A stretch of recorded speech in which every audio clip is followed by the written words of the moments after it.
Coaching compared to other tools. Coaching is just one of many forms of communication tools. Coaching is the best tool if you believe that the focus person carries the answer within him or herself. Other communication tools meant to help the employee to develop are, for instance, instruction, demonstration, and training and learning dialogue, also called sparring. For all of these tools, the manager can give his or her own view and help the employee with new knowledge. These other communication tools are better used in these situations. Inform about decisions or solutions that are not up for discussions. Help an employee who is learning something new. Help an employee who needs to lean upon your experience. Help an employee to brainstorm on a topic. Here are examples of the different tools a manager can choose. Instructions. The manager gives oral or written instructions on how to do a task or relate to a strategy and goals. The employee listens. Demonstration. The manager shows how a task can be done while the employee is watching. Training. The manager lets the employee show how to do a task and gives constructive feedback afterwards. Sparring. The employee and the manager do the task together, and the manager gives good advices at the same time. Both manager and employee can come up with good ideas for how the task can be solved. Coaching. The manager listens, asks questions, and reflects, and it becomes clearer to the employee what he or she wants to achieve and which actions to take. The manager is holding back on own assumptions and agendas. It is most often the employee who knows what tool is needed, so ask, "What do you need from me?" However, it happens that the employee is asking for a different tool than is needed. It can, for example, be that the employee answers, "I would like you to tell me what to do." If your perception is that the employee is more capable than he or she thinks, you can challenge the need by saying, "What do you say about us doing the task together, and where you are doing the task and I am asking you questions as we go along?" A general guideline for all communication tools besides coaching is that the manager can offer own perspectives and experience to the employee. In coaching, the manager is holding back own perception and experiences and concentrate on listening, asking questions, and reflecting.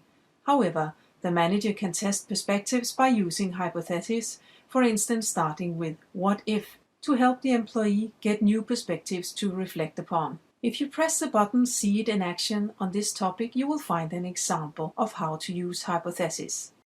These hypotheses, or what-ifs, are great for the coach to help the focus person start thinking again, and is only to be used when the focus person doesn't seem to be able to move forward in his or her thoughts. The coach was given a valuable hypothesis, but it could also be that the focus person would say, "No, that wouldn't work for me."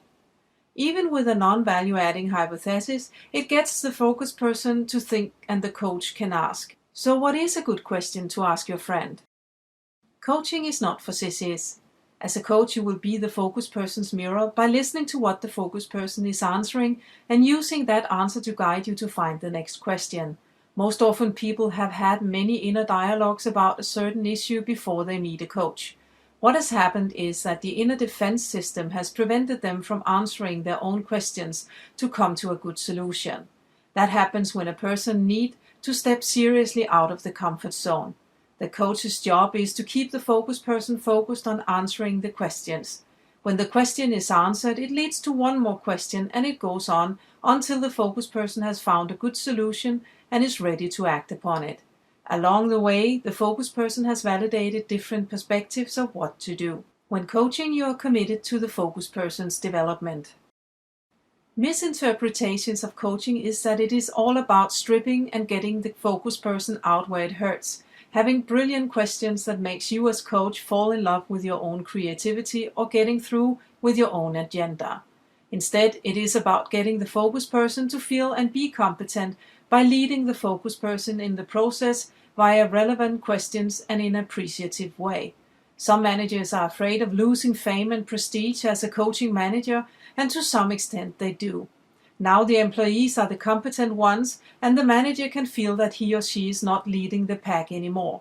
On the contrary, the manager is leading the pack by helping the employees to feel confident and competent in what they do. The fame and prestige lies in the result that will come, which is proven by scientific studies to be larger than when the manager leads the pack by giving orders. This picture of an iceberg describes very well why coaching is complex.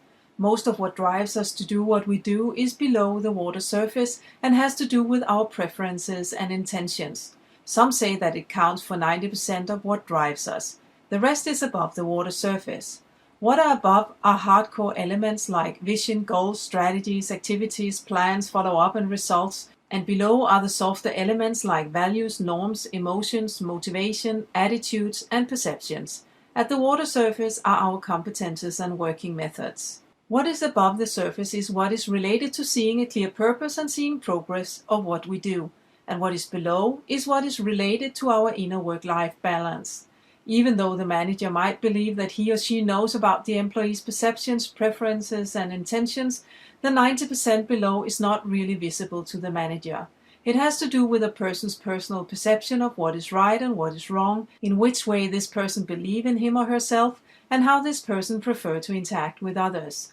This is not the same for any person, and still that is what most coaching issues are all about. When a manager is convinced that they know the employee well, the manager will be surprised. What happens is most often that a manager looks at the behavior and adds own personal perception of what the employee's intentions are. Unfortunately, a person's behavior is not always supporting his or her intention, and at the same time the whole thing is blurred by the manager's perception of what a good intention and behavior should be. Getting into an objective, open-minded, curious, and supportive state is the first complex part about being a coach.